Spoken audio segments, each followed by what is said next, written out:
fracture time में ध्यान देवा जे से व्यक्ति के पिले जदी हाथ के गोड़ भांगी से बहुत कष्ट हेबा आ सेना जदी मूवमेंट हेबा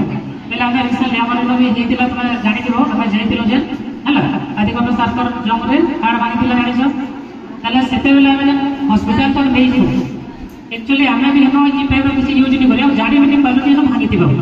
हला काहे ना सेंता प्रकार जाना नहीं पड़ते किंतु हॉस्पिटल के पहुंचाला परे से हाड़ भांगी करी पिले गाड़ी रे होम डाउन हेकरी पूरा एनो ब्लड बाहरी बचला बहुत ब्लड बाहरी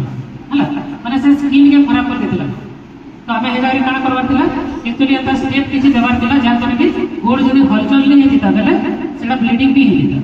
तो हमें जतले हाड़ भांगी देबा से देबले का करबा एंता हिसाब से सही जदी हाथ भांगी देबा ताले हाथ के पूरा सीधा रखबा लागि हमें सही प्रकार का किछि गुटे निजे लगे जदी भल से जाय ओसे और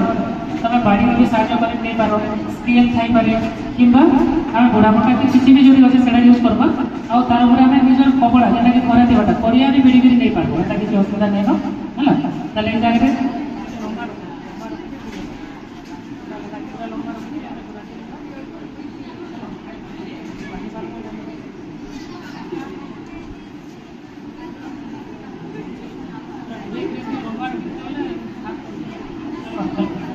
ताले बिले हमें एंता हिसाब से रखमा जानता कि से हाथटा बेसी हलचल नहीं होगा और सेटा के बेसी कष्ट नहीं होगा सेटा के हम हॉस्पिटल तो आराम रे नहीं पारबा तार पर से ऑपरेशन होगा काना होगा सेटा हॉस्पिटल के डॉक्टर नहीं बोलते किंतु हमें एके करि पारबा कि नहीं माने सेटा के हलचल